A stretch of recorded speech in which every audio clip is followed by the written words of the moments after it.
Mangalayatan university का अपना radio station radio Narad 90.4 FM, जन जन की मंगलवाणी।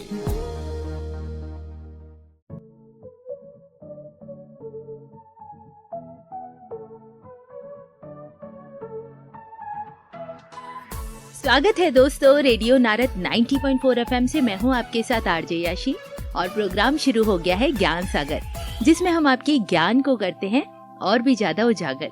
दोस्तों, आज हम बात करने वाले एक ऐसे विषय के बारे में जिसने भारतीय बच्चों और युवाओं के दिलों में न सिर्फ अपने देश के लिए प्रेम जागृत किया, बल्कि उनमें अनुशासन और नेतृत्व के गुणों को भी खूब निखारा है। जहाँ के ट्रेन किए हुए बच्चे आज किसी भी स्ट्रीम में सफलता ही हासिल नहीं करते, बल्कि अपने कौशल को और भी ज्यादा संवारते दिखते हैं। जैसे बचपन से ही बच्चों में संस्कार, शिष्टाचार के गुणों को डाला जाता है ना, वैसे ही कक्षा 8वीं से ही बच्चों को प्रशिक्षित किया जाता है ताकि भविष्य में वे एक अच्छे नागरिक बनकर समाज में गुणकारी संदेश दे सके। तो दोस्तों, मैं बात कर रही हूँ नेशनल कैडेट कोर यानी राष्ट्रीय कैडेट कोर के बारे में, जिसे हम एनसीसी के नाम से भी जानते हैं। आज के शो में हम जानेंगे उसकी ट्रेनिंग, उसके बेनिफिट्स, उसकी स्कोप और उसकी रिस्पॉन्सिबिलिटीज के बारे में, जिसकी बड़ी ही विस्तार से जानकारी देने के लिए आज हमारे साथ मौजूद हैं एक ऐसी शख्सियत जिन्होंने सन 1994 से मार्केटिंग इंजीनियरिंग के रूप में अपनी करियर की शुरुआत करी और अपनी मेहनत और लगन से कई मुकाम हासिल किए। जैसे सन 1999 में commission in core of signals, फिर कप्तान, मेजर, लेफ्टिनेंट कर्नल और फिर सन 2014 में कर्नल का पद हासिल किया, और जिन्होंने सन 2023 में एनसीसी में as a commanding officer join किया, जहां आज भी वे डिसिप्लिन, देशभक्ति और नेतृत्व के साथ एनसीसी कैडेट्स को ट्रेन कर रहे हैं। साथ ही कैंप की सिक्योरिटी को भी बखूबी संभाल रहे हैं। दोस्तों, मैं बात कर रही हूँ 4 सितंबर सन 1973 को पंजाब के जलंधर में जन्मे कर्नल अजय लुम्बा जी की, जो फिलहाल हमारे स्टूडियो में मौजूद हैं। तो सबसे पहले उनका स्वागत करते हैं। कर्नल अजय सर, आपका बहुत बहुत स्वागत है रेडियो नारद 90.4 FM में। थैंक्स याशी, मुझे इस शो में आमंत्रित करने के लिए। जी, सबसे पहले सभी श्रोतागणों को मेरी तरफ से नमस्कार। As a commanding officer of 8 UP battalion NCC at Aligarh, आज का ये इंटरव्यू मेरे लिए बहुत ही सम्मान की बात है। बिल्कुल कर्नल साहब, जैसे आप में इतनी खूबियां हैं, तो शुरुआत करते हैं बेसिक जानकारी के साथ कि एनसीसी में शामिल होने के लिए छात्रों को क्या क्या प्रक्रिया अपनानी पड़ती है, उसके बारे में बताएं। याशी, सबसे पहले मैं आपको बताना चाहता हूँ कि एनसीसी में शामिल होने की प्रक्रिया 2 वर्गों में होती है। एक वर्ग को हम जूनियर वर्ग बोलते हैं और दूसरे वर्ग को हम सीनियर वर्ग बोलते हैं। ओके। जूनियर वर्ग में जूनियर डिवीजन लड़कों के लिए और जूनियर विंग लड़कियों के लिए। इसी प्रकार सीनियर वर्ग में लड़कों के लिए सीनियर डिवीजन एंड लड़कियों के लिए सीनियर विंग वर्ग होते हैं। ओके। जूनियर वर्ग के कैडेटों की आयु सीमा 12 वर्ष से 18.5 वर्ष तक की है जी, जो कि 31 मार्च तक होनी चाहिए।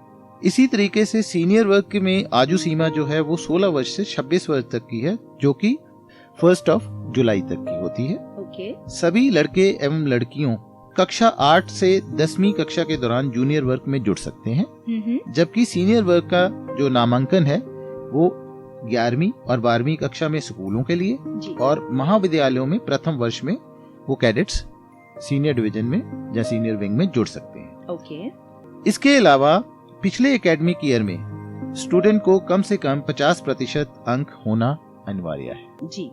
ये तो बेसिक जो क्वालिफिकेशन है कैडेट्स की चाहिए। इसके अलावा जिस भी स्कूल कॉलेज में एनसीसी इकाई आवंटित होती है, उसमें एक एसोसिएट एनसीसी ऑफिसर तैनात होता है, ओके, जिससे संपर्क कर छात्र आवेदन प्रक्रिया शुरू कर सकते हैं। एक बार जब छात्र आवेदन प्रक्रिया शुरू करते हैं तो इसके बाद छात्रों को एक प्रारंभिक चयन में भाग लेना होता है, जिसमें उनकी शारीरिक क्षमता, लिखित परीक्षा, विशिष्ट गतिविधियां एवं शैक्षिक उत्कृष्टता का मूल्यांकन किया जाता है जी।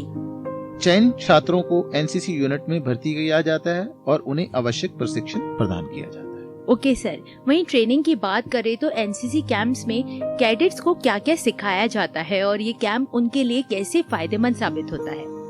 याशी, जो कैंप होता है उसमें कैडेट्स को बहुत सारी महत्वपूर्ण चीजें सिखाई जाती है। उनमें से कुछ के बारे में आपको बताऊंगा, जैसे कि सैन्य प्रशिक्षण सबसे पहले। इसमें ड्रिल, मैप रीडिंग, हथियार प्रशिक्षण और फील्ड क्राफ्ट शामिल है। शारीरिक प्रशिक्षण, इसमें दौड़, पीटी, योगा और खेल गतिविधियां शामिल है। इसके अलावा कैडेट्स को नेतृत्व के गुण भी सिखाए जाते हैं और उन्हें नेतृत्व भूमिकाओं में रखा जाता है। इनके अलावा सामुदायिक सेवा, स्वच्छता अभियान, सामाजिक सेवा परियोजनाओं और आपदा प्रबंधन जैसी गतिविधियों में भी भागीदारी के बारे में कैडेट्स को ज्ञान दिया जाता है। ये कैंप्स कैडेट्स के लिए बेहद फायदेमंद होते हैं, क्योंकि न केवल ये उनकी शारीरिक और मानसिक क्षमता को बढ़ाते हैं, बल्कि उनमें आत्मविश्वास, अनुशासन और नेतृत्व के गुण भी विकसित करते हैं। जी कर्नल साहब, वही सोसाइटी की बात करें तो एनसीसी का समाज पर क्या प्रभाव पड़ता है और ये कैसे सामाजिक जागरूकता को बढ़ावा देता है? याशी, एनसीसी का समाज पर बहुत ही सकारात्मक प्रभाव पड़ता है। एनसीसी कैडेट्स विभिन्न सामाजिक सेवा कार्यक्रमों में सक्रिय रूप से भाग लेते हैं, जैसे स्वच्छता अभियान, वृक्षारोपण, रक्तदान शिविर और आपदा राहत कार्य। ये कार्यक्रम समाज में जागरूकता को बढ़ाने और सामुदायिक सेवा की भावना को प्रोत्साहित करने में मदद करते हैं। एनसीसी कैडेट्स द्वारा की गई सेवाएं समाज में एकता, सहयोग और समर्पण की भावना को भी मजबूत करती है। ओके सर, वहीं जैसा कि आप भी जानते होंगे, हमारे देश में एक बहुत ही गंभीर मुद्दा है जेंडर इक्वालिटी। तो एनसीसी में लैंगिक समानता को बढ़ावा देने के लिए क्या प्रयास किया जाता है? याशी, एनसीसी में लैंगिक समानता को बढ़ावा देने के लिए कई कदम उठाए गए हैं। जैसे लड़के और लड़कियों को समान अवसर प्रदान किए जाते हैं और दोनों को समान रूप से प्रशिक्षण दिया जाता है। ठीक है। कैंप्स और अन्य गतिविधियों में लड़कियों की भागीदारी को भी प्रोत्साहित किया जाता है। इसके अलावा लैंगिक संवेदनशीलता और समानता पर विशेष सत्र और कार्यशालाएं आयोजित की जाती हैं, ताकि सभी कैडेट्स को इस महत्वपूर्ण मुद्दे के प्रति जागरूक किया जा सके। इसकी सबसे बड़ी उदाहरण जैसे सह शिक्षा, जो लड़कों और लड़कियों को समानता और समान अवसर देती है, जिससे लिंग भेदभाव कम होता है। इसलिए एनसीसी में भी सह शिक्षा को बढ़ावा दिया जाता है। वहीं कर्नल साहब, जैसे हमने नेतृत्व की बात कई बार की है एनसीसी के दौरान, तो एनसीसी कैडेट्स के प्रशिक्षण में नेतृत्व की क्या भूमिका है और आप इन गुणों को उन कैडेट्स में कैसे विकसित करते हैं? याशी, नेतृत्व एनसीसी प्रशिक्षण का एक महत्वपूर्ण हिस्सा है। जब मैं नेतृत्व की बात करता हूँ तो हमने बहुत सारी चीजें सुनी है। हम सुनते हैं मैनेजर, हम सुनते हैं लीडर।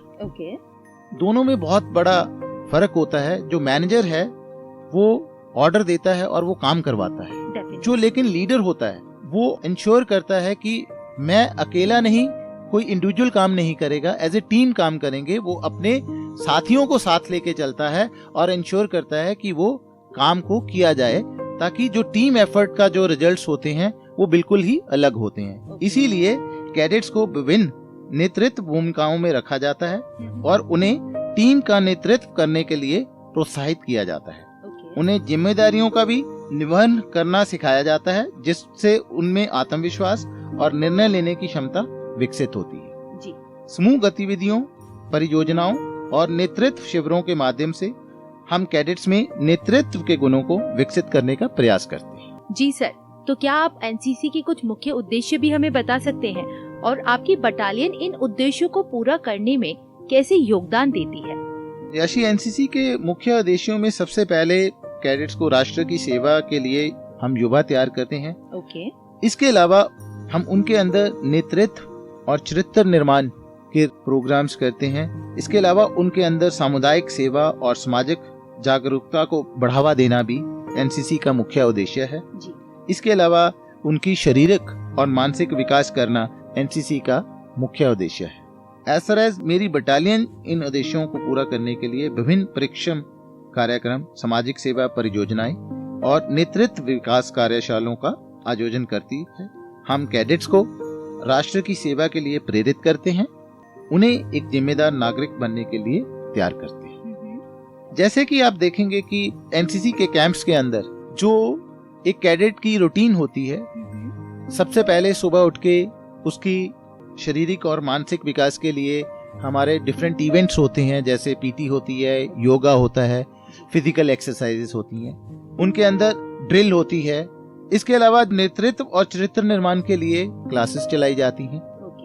सामुदायिक सेवा और सामाजिक जागरूकता को बढ़ाने के रिलेटेड बहुत सारे प्रोग्राम किए जाते हैं, जैसे कि वृक्षारोपण हो गया, रक्तदान हो गया, ट्रैफिक कंट्रोल हो गया, इस तरीके के बहुत सारे इवेंट्स हो गए। सो ये सारे इवेंट्स जो हैं उनके ऊपर लेक्चर दिया जाता है और उसकी प्रैक्टिकल नॉलेज भी दी जाती है। इसके अलावा राष्ट्र की सेवा के लिए बहुत सारे प्रोग्राम किए जाते हैं, जिसके अंदर जो लीडर्स हैं उनकी बायोग्राफी के ऊपर उनको बताया जाता है, कल्चर के ऊपर उनको बताया जाता है, ताकि जो हमारे कैडेट्स हैं वो अपने कल्चर के साथ जुड़े और इस देश को आगे लेके जाए। डेफिनेटली। जैसे कि मेरी बटालियन इन सभी उद्देश्यों को पूरा करने के लिए विभिन्न परिश्रम कार्यक्रम, सामाजिक सेवा परियोजनाएं और नेतृत्व विकास कार्यशालाओं का आयोजन करती रहती है। समय समय पर हम कैडेट्स को राष्ट्र की सेवा के लिए भी प्रेरित करते हैं और उन्हें एक जिम्मेदार नागरिक बनने के लिए तैयार करते हैं। ये तो बहुत ही अच्छे उदाहरण के साथ सर आपने बटालियन के योगदान के बारे में बताया। इसी के साथ सर, जैसे आपकी एनसीसी बटालियन की जिम्मेदारियों के बारे में हम बात करें तो एक बहुत ही सीरियस काम है जिसको हम मन और लगन के साथ करते हैं। ऐसी सिचुएशन में जब कैडेट हर टाइम सीरियस रहेगा तो कहीं ना कहीं उसको बोरियत भी फील होगी और वो उस चीज से भागना चाहेगा। तो क्या ऐसी कोई एक्टिविटी आप कराते हैं जो बच्चों के स्ट्रेस को भी कम कर सके, जो बच्चों को थोड़ा सा एंटरटेन कर सके? बिल्कुल जाशी, सबसे पहले जब हम उनकी दिनचर्या शुरू करते हैं तो वो एक टिपिकल पीटी नहीं होती है। उस पीटी के अंदर हम गेम्स इस तरीके से खिलाते हैं जिसको बच्चे खेल के बहुत खुश होते हैं। हम बच्चों को डिवाइड करते हैं छोटे छोटे ग्रुप्स में, गेम्स में पार्टिसिपेट करवाते हैं, वो उसको इंटरेस्ट से करते हैं, एंजॉय करते हैं। शाम के टाइम पे हम उनके लिए डिफरेंट गेम्स ऑर्गेनाइज करते हैं, जैसे वॉलीबॉल, बास्केटबॉल, रस्सा खिंचाई, खो खो, हर तरह की गेम जो है बच्चों के लिए हम ऑर्गेनाइज करते हैं। और इसके अलावा कैंप के अंदर हम बच्चों को मौका देते हैं अपने टैलेंट को आगे लेके आने का। तो उनके लिए कल्चरल प्रोग्राम प्लान करते हैं, उसमें उसका इंटरेस्ट है, उसको हम टाइम थोड़ा सा देते हैं, कुछ वो अपने टाइम पे अपने रूम में बैठ के भी करते हैं। लेकिन देखने में मजा तब आता है जब बिना किसी गाइडेंस के जब वो आपके सामने परफॉर्म करते हैं तो आपको लगता है कि इससे बढ़िया चीज कुछ नहीं हो सकती। वो समय आपके लिए बहुत ही भावुक भी होता है और आपको मोटिवेशन भी प्रदान करता है as a mentor. Okay sir, और इसी के साथ आपका ज्यादा समय न लेते हुए एक आखिरी प्रश्न और आपसे करना चाहूंगी। जो बच्चे या मैं कहूँ जो अभिभावक इस समय आपको सुन रहे हैं, आप उनको अपनी ओर से क्या संदेश देना चाहेंगे? यशी, मैं अभिभावकों को ये कहना चाहूंगा कि वे अपने बच्चों को एनसीसी जैसी संगठनों में शामिल होने के लिए बढ़ावा दें, क्योंकि यह न केवल उनके शारीरिक और मानसिक विकास में मदद करता है बल्कि उन्हें एक जिम्मेदार और अनुशासित नागरिक बनाता है। जी। बच्चों से मैं कहना चाहूंगा कि वे अपने सपनों को पूरा करने के लिए कड़ी मेहनत करें, अनुशासन और समर्पण को अपनाएं और समाज और राष्ट्र की सेवा में अपना योगदान दें। हमेशा सीखते रहें और जीवन में कभी हार न मानें। बिल्कुल, बहुत ही अच्छा संदेश दिया है सर आपने। दोस्तों, आजकल सिर्फ एक ही खूबी काफी नहीं होती। अगर समाज के साथ कदम से कदम मिलाकर आपको चलना है तो आपको मल्टी टैलेंटेड बनना ही पड़ेगा। सबको सीखना पड़ेगा जिस तरह एनसीसी कैंप्स में भी सिखाया जाता है। और एक बहुत ही अच्छे संदेश के साथ कर्नल साहब ने अपनी वाणी को विराम दिया कि एनसीसी कैंप न सिर्फ आपको ट्रेन करता है बल्कि आपको जिम्मेदार भी बनाता है, आपको अनुशासित करता है, आपके सपने को पूरा करने के लिए बढ़ावा भी देता है, आपको सपोर्ट करता है। तो इसी के साथ जब आप अपने ड्रीम्स को पूरा करना चाहते हैं तो हार न माने, जैसा कि कर्नल साहब ने कहा कि आपको हार नहीं माननी है और इतना प्यारा सा संदेश दिया जिसके लिए मैं उनका तहे दिल से धन्यवाद करती हूँ। सर, रेडियो नारद से जुड़ने के लिए, साथ ही हमारे श्रोताओं को एनसीसी कैंप के बारे में ढेर सारी जानकारी देने के लिए आपका बहुत बहुत धन्यवाद। थैंक्स जाशी, मुझे इस शो में आमंत्रित करने के लिए और ऐसा प्लेटफॉर्म देने के लिए जिसमें मैं जो हमारे बच्चे हैं उनको और उनके माता पिता को मैं ये संदेश दे सकूं कि एनसीसी जैसे संगठनों का बच्चों के कैरियर में क्या महत्व है।